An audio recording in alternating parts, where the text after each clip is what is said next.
Oke, baik. Bismillahirrahmanirrahim. Assalamualaikum warahmatullahi wabarakatuh. Perkenalkan, nama saya Ahmad Azan Febran Muharram dari kelas C dengan NIM D0 222 343. Baik, pembuatan video ini atas sebagai penyelesaian untuk tugas UTS dari mata kuliah etika profesi. Baik, saya telah melampirkan beberapa jawaban dari soal yang telah dicantumkan di Google Classroom oleh ibu dosen pengampu. Saya pun juga di sini mencantumkan beberapa jurnal yang menjadi rujukan untuk menjawab dari soal-soal tersebut. Adapun beberapa jurnal yang tidak saya cantumkan di sini dan tidak saya lampirkan dikarenakan jurnal tidak dapat disimpan ke dalam folder atau di download, maka saya cuman melampirkan dengan lampiran link seperti ini. Baik, langsung saya ke dalam jawaban nomor pertama. Baik, eksplorasi literatur etika profesi. Poin pertama yaitu ringkasan komparatif. Jurnal pertama menjelaskan kasus etika dalam profesi teknologi informasi yang terkait dengan penggunaan data pribadi, termasuk langkah-langkah penyelesaian masalah seperti tidak menggunakan komputer untuk membahayakan orang lain, tidak mencampuri pekerjaan komputer orang lain, dan tidak menggunakan sumber daya yang tidak diterima. Yang paling pertama di sini, poin pertama yaitu adalah bagaimana penerapan etika dalam profesi teknologi informasi. Yang secara langsung bisa kita lihat di sini, larangan ataupun ada beberapa hal yang tidak usah atau tidak perlu dilakukan agar kasus etika tidak terulang atau tidak terjadi, yaitu tidak mencampuri pekerjaan komputer orang lain, tidak menggunakan sumber daya yang tidak diterima. Maksudnya apa di sini? Di sini dicondongkan kepada lebih menghargai kepada pekerjaan orang lain atau ya pekerjaan orang lain yang dalam ruang lingkup pekerjaan sama dengan contoh saya sendiri dalam ruang lingkup pekerjaan. Di sini yang dimaksud tidak mencampuri pekerjaan komputer orang lain seperti yang saya jelaskan. Yang dimaksud tidak menggunakan sumber daya yang tidak diterima. Tidak menggunakan sumber daya yang tidak diterima adalah penggunaan sumber daya tertentu yang bisa kita ketahui atau bisa saya anggap sebagai sesuatu hal yang tidak saya perlukan, maka itu tidak usah digunakan.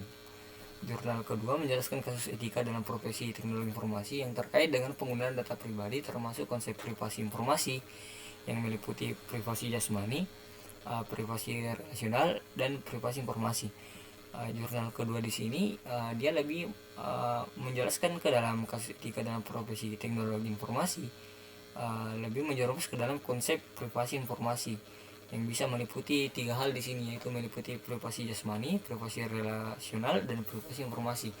Maksud dari privasi informasi adalah tentang sebuah informasi yang dalam ruang lingkup cakupan menjadi sesuatu yang tidak boleh diketahui oleh pihak-pihak tertentu atau pihak yang lainnya kecuali yang memegang informasi itu sendiri.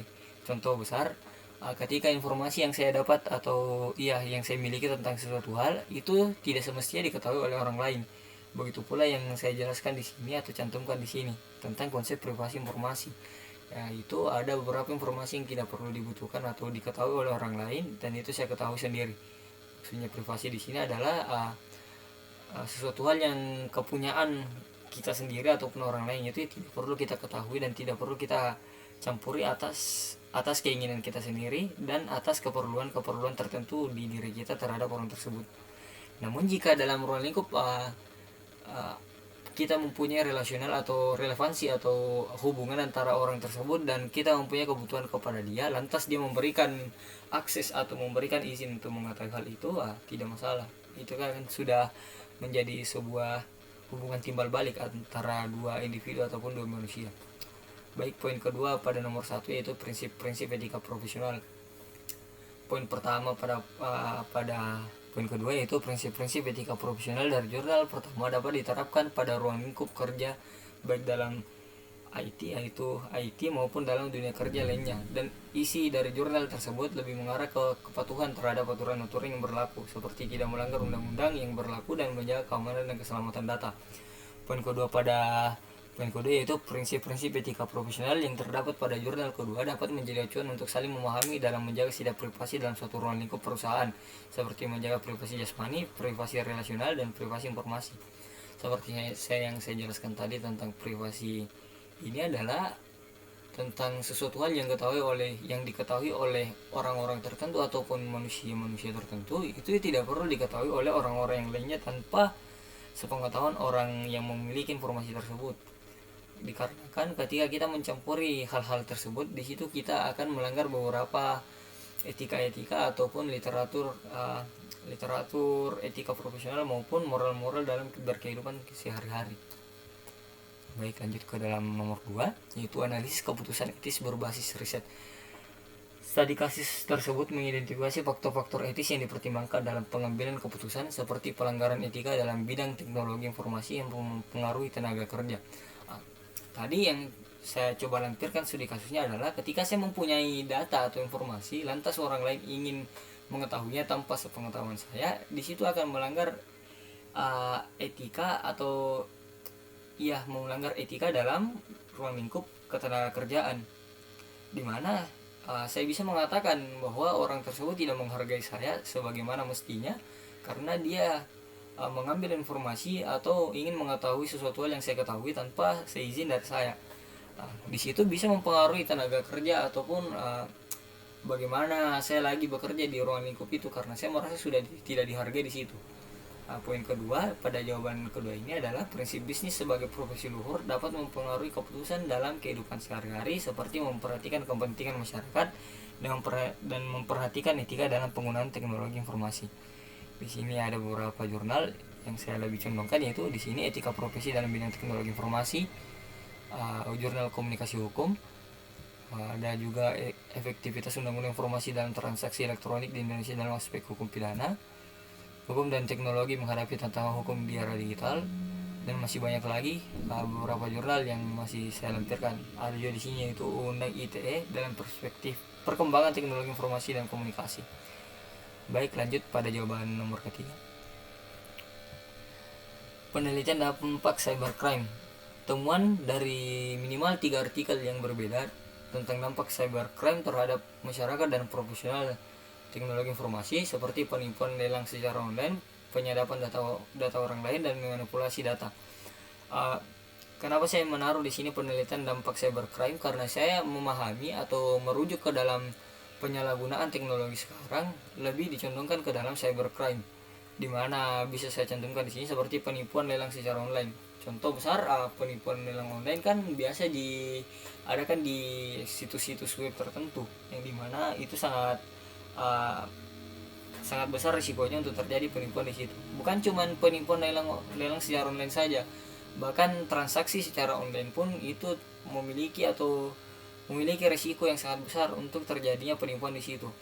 Penyadapan data orang lain bisa kita lihat seperti pengambilan data dari pendataan sipil, seperti contoh data KTP yang pada pemilihan umum tahun-tahun yang lalu itu sempat bocor dan lain-lainnya, yang di sini juga ada saya lampirkan manipulasi data. Profesi teknologi informasi dapat berkontribusi terhadap penanganan cybercrime berdasarkan literatur lebih condong kepada pencegahan, contoh seperti melakukan pengawasan dan pencegahan cybercrime. Literatur yang saya dapat di sini ternyata pembahasannya lebih condong kepada pencegahan, contoh kepada seperti melakukan pengawasan dan pencegahan cybercrime. Literatur yang saya dapat dia lebih condong kepada pencegahan terjadinya cybercrime itu sendiri. Lanjut kepada nomor 4, jawaban nomor 4, yaitu sintetis etika dan hukum dalam teknologi informasi. Artikel hukum yang membahas tentang kelemahan etis dalam privasi dan perlindungan data, seperti perpindahan data pribadi nasabah atau masyarakat yang tidak sesuai dengan prinsip etika. Ada tadi artikel hukum yang saya lihat atau saya cantumkan di sini, yang ini jurnal komunikasi hukum. Dia membahas tentang kelemahan etis dalam privasi dan perlindungan data, seperti perpindahan data pribadi nasabah atau masyarakat yang tidak sesuai dengan prinsip etika. Maksudnya perpindahan data pribadi nasabah dalam bank kan biasa data pribadi nasabah dipindahkan dari suatu bank tertentu ke bank yang lainnya ataupun agen-agen bank yang lainnya, itu sangat berisiko juga. Karena kenapa? Jika celah keamanan dari perpindahan data tersebut secara online tidak kuat, maka sangat besar kemungkinan data-data dari nasabah itu akan bisa diambil, dan itu akan sangat merugikan dari perusahaan-perusahaan tertentu. Bahkan perusahaan-perusahaan kecil pun, baik besar ataupun kecilnya perusahaan itu, ketika terjadi kebocoran data pada perusahaannya, maka akan sangat berpengaruh atau membuat perkembangan dan laporan keuangan baik itu di bank dan lain-lainnya itu akan tidak akurat lagi. Pendekatan di poin kedua di nomor 4 ini yaitu pendekatan hukum dalam dua negara yang berbeda terhadap masalah yang sama dapat dibandingkan, seperti perlindungan hak privasi atas data diri di era ekonomi digital. Pendekatan hukum dalam dua negara yang berbeda terhadap masalah yang saya maksud di sini adalah sebagai perbandingan dari hukum di negara satu dengan negara yang lainnya, agar kita bisa melihat perlindungan hak privasi atas data diri di era ekonomi digital ini di negara yang satunya seperti apa dan di negara yang satunya seperti apa. Baik, lanjut ke kelima, yaitu studi literatur profesi luhur dalam teknologi informasi. Studi kasus yang saya jelaskan lagi-lagi tadi dari literatur yang mencerminkan konsep profesi luhur dalam konteks teknologi informasi dan bisnis, seperti penggunaan teknologi informasi untuk menciptakan produk yang dapat mempengaruhi masyarakat luas dan memberikan manfaat bagi masyarakat di bidang keamanan dan keselamatan data. Yang kedua, prinsip-prinsip tersebut dapat diterapkan untuk menghadapi tantangan pemenang mengambil semua dalam industri teknologi informasi saat ini, seperti memperhatikan kepentingan masyarakat dan memperhatikan etika dalam penggunaan teknologi informasi.